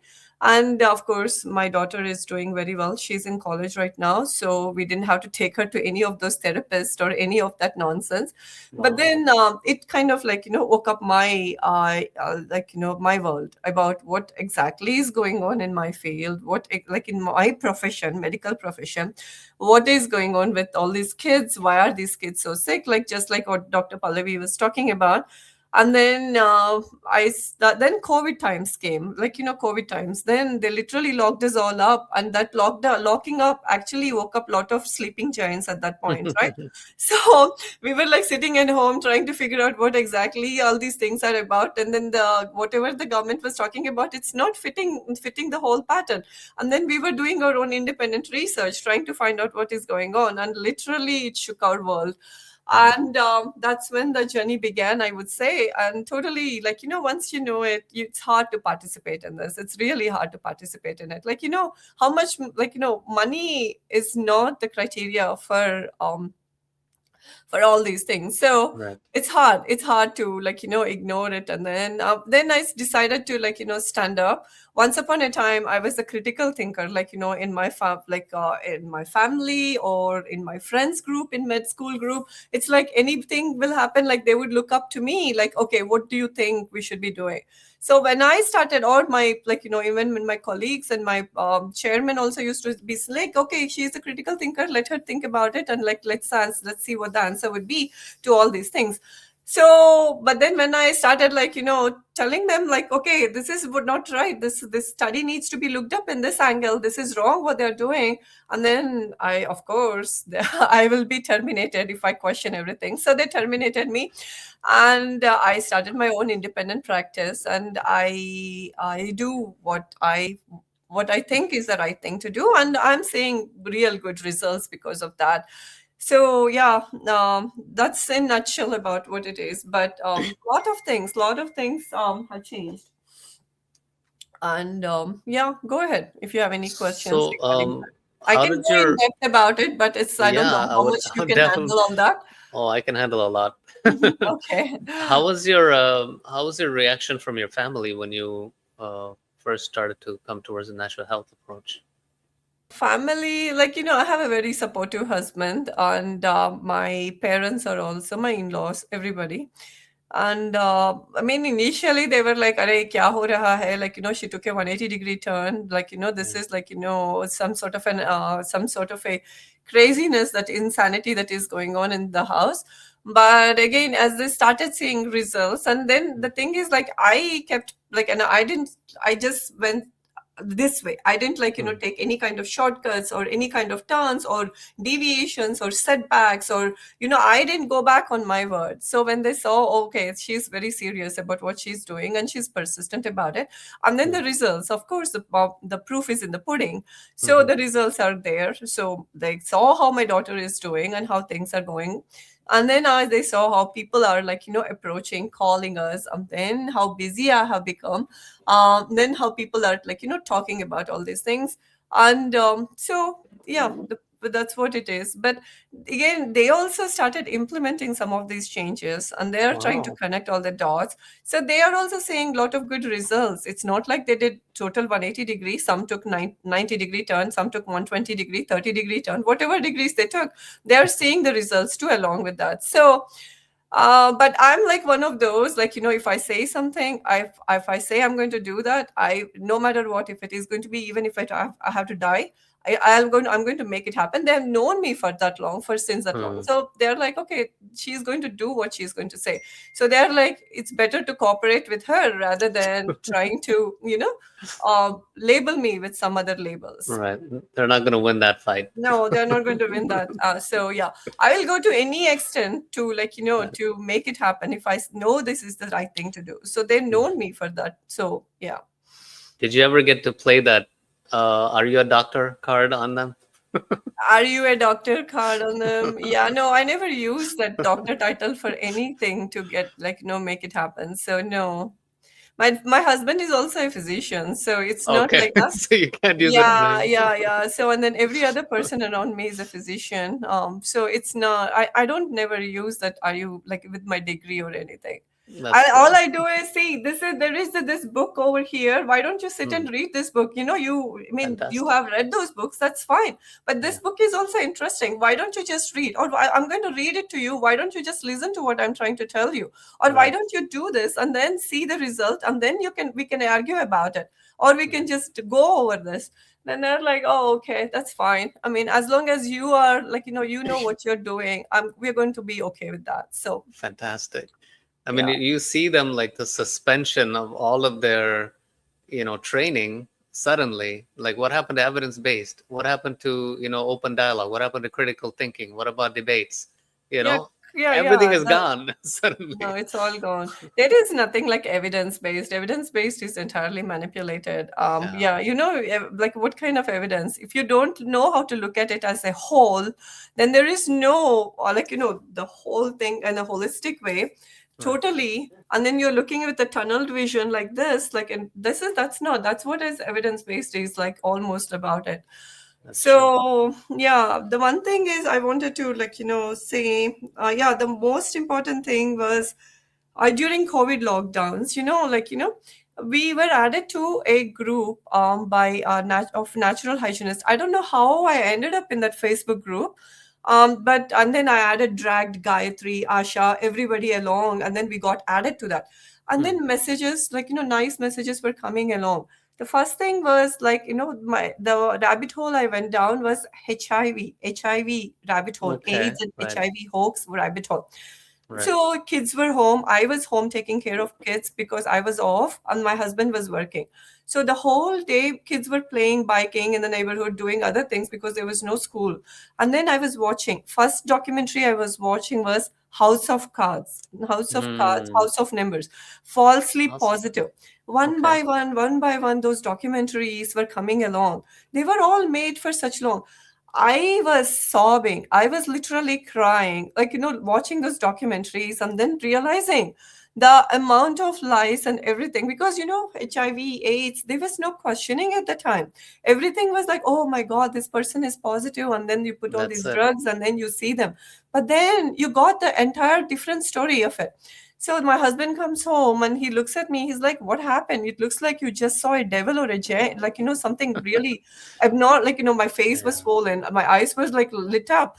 And then I sat down at the dining table, and then I was telling him, like, I was watching these documentaries, and then everything is like, everything needs to be questioned at this point. This is not making sense at all. I'm still not able to digest the whole truth. And then he usually calls me like, you are insane, or like wife and husband kind of a thing. That's You true. are like, you totally are going somewhere else. I need to get you checked out. Or he goes and then he says, he doesn't say any of that, and he says, you know what, billions and billions of dollars are involved at this point. I'm not even doubting what you're trying to tell me. Right. And then he, like, he looked tired, and then he just went away. He just takes off.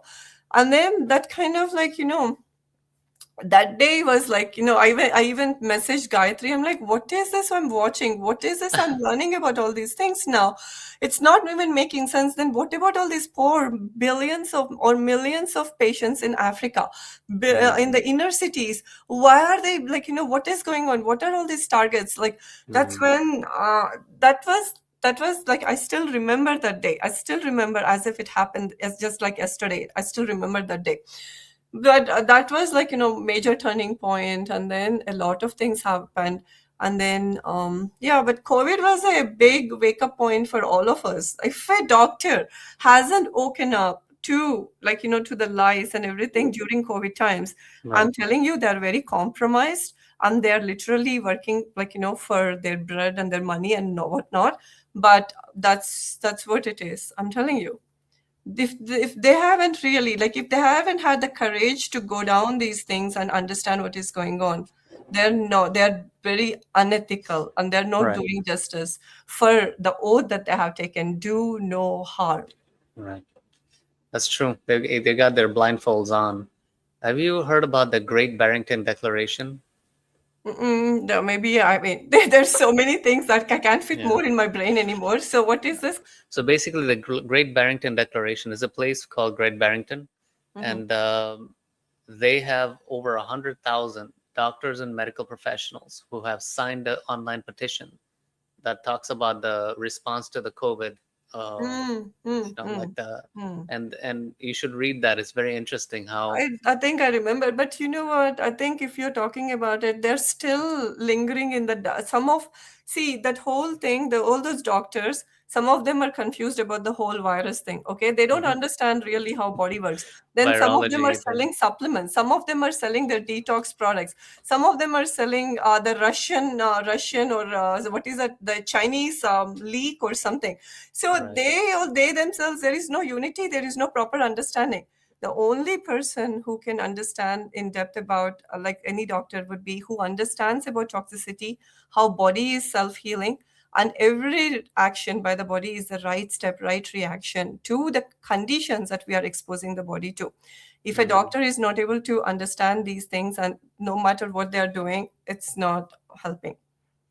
There is so That's much true. divide, even among these frontline work, or what do you call them? Frontline doctors or something, right? Yeah, That's what they first, call yeah, themselves. that's Yeah, there right. is so much demand, like divide, and they keep selling their supplements, their detox protocols. They're dividing everybody. They're confusing people. Then the ivermectin people came in. So much. So there's so much confusion happening. That's true. How Yeah. are you able to have these types of modalities in your practice? Like what modalities? I The don't use natural any health. modalities. Okay. So like in your North Lake Cardiology and WellCare, Uh-huh. uh, like so you're not following the standard of care from the allopathic medicine?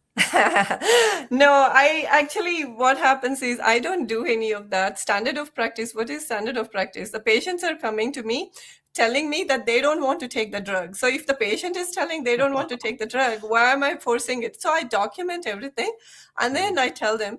But it's not that difficult if you understand and if the patient connects with you, and then they start seeing the results. See, even if you make, like, the majority of the patients are on standard American diet, totally lost.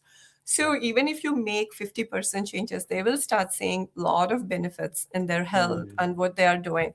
So they will be able to connect and understand what to do. So there is no, I mean, for cardiology, the standard of care, see, 99.99% of all cardiac conditions are dietary and lifestyle. Right. So that's what it is. Okay. So if, for example, they come to you and then, so none of your patients are telling you I need to be on statins and whatnot. No. There are there are few patients who come to me with a prescription in hand, and then I educate them. I'm like, okay, this is what you have to do. But yes, they do. I end up refilling their prescription, but I never start anything all by myself. Okay. They come from several other different practices just because they didn't like the doctor or whatnot. And then they come with a load of their own drugs. So I just end up refilling them, documenting everything. And I try to, sway them a little bit towards the proper way and understanding, and try to fill them with some clarity. But some patients are far gone. You just can't help them. You just let them be the way they are in their own Right. world. Right. So you're not making any decisions for them in that sense. You're just telling them, okay, here's your choices. Hmm. Okay. Yeah. That's fantastic. I think there's a great scope in what you're doing and how other IMANAH natural health coaches can learn from your expertise and your experience. I think there's a lot more sharing that should happen with people who are already engaged in the field. There are a lot of we have courses. I'm not sure if you're familiar with it. I know IMANAH, everything about Imana. fantastic. Okay, have you attended any of their camps? No, I rarely come to India, so I didn't attend any of their camps. But I know what is going on a lot about Imana through my friend Gayatri, who she used to work for Dr. Arun Sharma for quite some time. She lives in Germany. So and then I know about all their courses. I used to come to your meetings from time to time Oh wow, in the fantastic. past. Yeah. Yeah, Gayatri is still coming to the meetings. Mm-hmm. She's an amazing person. Mm-hmm. We are thinking about starting camps in the United States as well, and it'll be great to get have your support. Yeah, sure. Yeah, sure. I do have space too. So I live on a farm right now, like in outskirts of New Orleans, where I'm trying to build a permaculture kind, not a I don't know what I want to call it, like if like lots of fruit trees and everything are being added to it. So that's where I am. There is plenty of land and other things that we can do if yeah. Yeah, I mean, New Orleans is great for real estate, beautiful houses at a very good, reasonable prices. And you guys are not too far from me, I'm down in Florida, Where are you? in Fort Myers. Fort Myers. Okay. Yeah, it's maybe like an hour flight, not even, Yeah. and driving is going to take a whole day. Yeah, it will take a whole day. But yeah, it's been great having you on. I'd like to bring on the other guests as well, just to, say any of the last words, if you guys have any. 1 second. Dr. Pallavi also, and Dr. Sharma. Yeah. Hello, Dr. Sharma and Dr. Archana. What did you think about what Dr. Prashanthi mentioned and Dr. Pallavi said? I wish you could see me while you were speaking, ma'am. हम Uh, तो बस ऐसे ऐसे करे जा रहे, ऐसे करे जा रहे, ऐसे करे जा रहे, ऐसे like big fan of you, big fan of your work. thank you. Um, Same here. big respect. I think one of the key figures for me to turn around my career at the beginning when I needed a source of some support, some reliance, some connection that can tell me that this is a path to follow. Prashanthi, you did that big turn for me. Just hearing about you, I never even met you. Just hearing about you, I was able to make that switch, ma'am. Switch. And and no looking back. It's been 9 years. Druglessness is what I coach, and natural health is what I propose for everyone and everyone and everyone, and no looking back. And you, today's talk also, you were crazy. It was just love. Yeah, there is nothing to hide here. It's better to be You open just and then being just your put it out lovely there. self. I just love it. You just being your lovely self. That's all. Yeah. That's all. Fantastic. And Dr. Pallavi, thank you. And Hi, Archana. for bringing these women and Arun sir ke saath we in this room and getting the chance to meet. Yeah, sir. It's just brilliant. Bas meri khatam hai. Fantastic. Do you have anything else to say, Dr. Pallavi? Yes. Um, Guruji, thank you so much. I really miss having you here.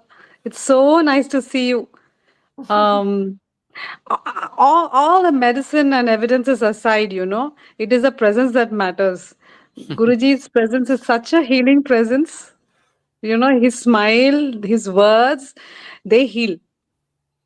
Not just what he says, just his voice, his smile, his presence heals. So thank you so much, Guruji, for teaching us that too. Thank you for those nice words.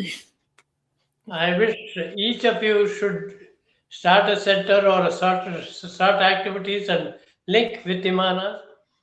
Under the name of IMANAH, you should all start helping people and record the works that you have done.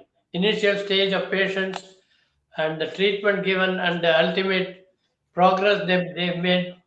That should all be scientifically recorded, and we should all present research work.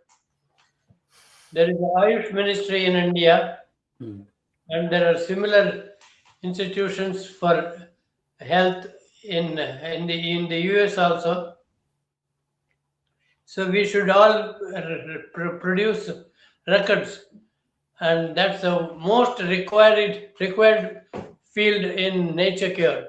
Natural health science doesn't have much record of performance. We have done so much, but still, with doctors like you, we have so many doctors, medical doctors who have joined our movement, and they should be the pillars for starting this kind of movement. That's my proposal, and I want all your cooperations. Fantastic. Dr. Prashanthi, do you have anything else to say before we close? Yeah, I mean, it's really thank you so much for this opportunity and considering me for this platform today. Absolutely. And Arunji, namaste, kaise hai aap? How are you? Very good. Thank you. It's been a while, it's been a while, almost 2 years since I've seen you, I think. I mean, from time to time, I'm listening to your recorded meetings, but I haven't come to the live meeting in quite some time. Yeah, we should have a meeting in India when I'm coming within a month or so, like that. We're planning to visit India. Dr. Prashanthi is in the US. Yeah.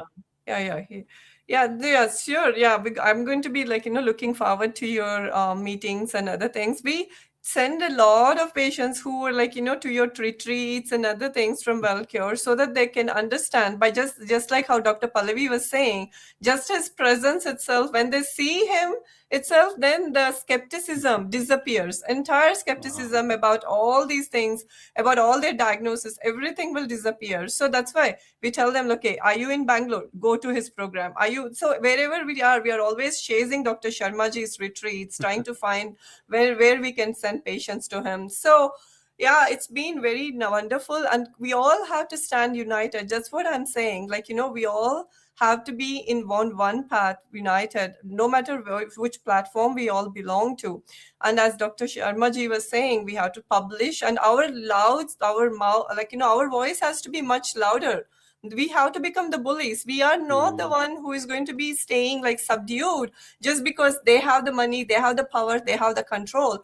But the louder we speak, the more we contribute to it, then only it's going to the whole thing, the whole thing is going to shift. Otherwise, this is just going to be like, where I don't know which way we are headed to at this point. The greed, the money, the lack of clarity, lack of critical thinking skills, pretty much like, integration with the artificial intelligence. I have no idea which way we are heading to at this point. But again, we are just the last few folks that are left behind.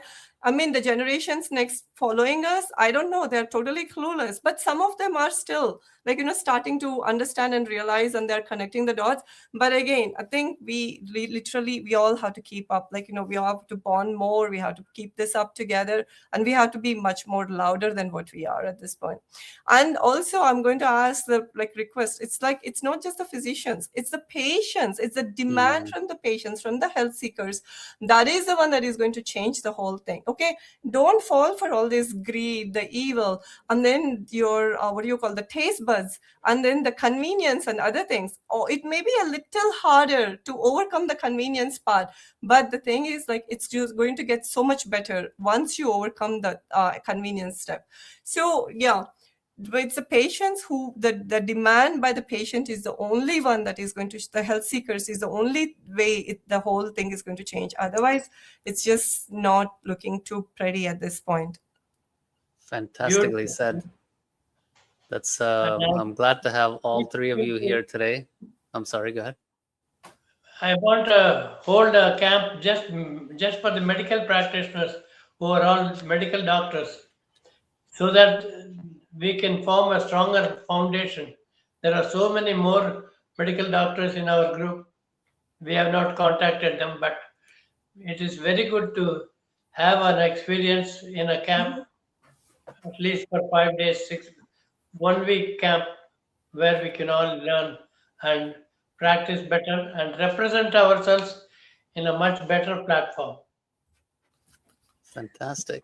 I just wanted to say something. Okay. Yeah. So I mean, I'm not going to take too much of your time. See, Sure. I grew up in a household where my dad wasn't into medications, but he was into homeo. Okay. So he used to have that homeo book at home, right? Okay. So he would open his for each and every symptom, and he would be like, oh, stomach upset, nux vomica, fever, ferrum-phos. So those things used to be very common thing in our household, not the allopathic pharmaceutical. But I keep thinking, I look at, I have all your books from Sharma publications. I even, I had them, I ordered them and I got them home, and then they're all here at this point. These books have to be available to each and everybody, even in the train stations. Those homeo books are displayed in train stations, in airports, on bus stands, and everywhere. These are the ones that we need. Like, this is the one I always used to keep think, now I look at it and I wish my dad knew about these books and he read about these books, but he knew about those books. But again, he used suppressive treatments on us.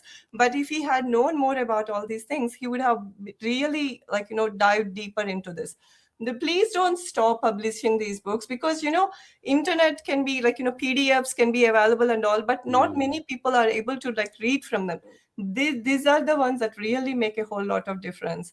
And Dr. Sharma ji, you have to write more books and you have to contribute more. I know you're trying to convert your Sanskrit book and all these things, but make them available as hard copies and make sure they are like, Omar, you have been like, very instrumental in doing all these things, but make these books available anywhere, Absolutely. everywhere, so that people have access to them. Beautiful. That's Thank you so very much good. for that reminder. Yeah, because the book, like, they can like 90 rupee book, people can buy it, put it in their on an airport, anywhere they can quickly browse through it. At least we are planting the seeds of these. How about each one of you giving one chapter for a short book that can be sold in railway stations everywhere? People can buy for. Yeah, just our journeys and our experiences. See, we are not as well versed as you in writing books. I try to write something and I'm like, okay, I'm not even trained in that.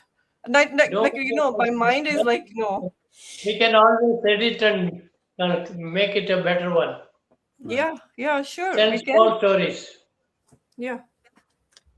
So thank you all three of you for coming on today. We have Ragam, Talam, and Pallavi. So thank you How very sweet. much. I'm sorry. How sweet. Ragam Talam Pallavi. Yeah.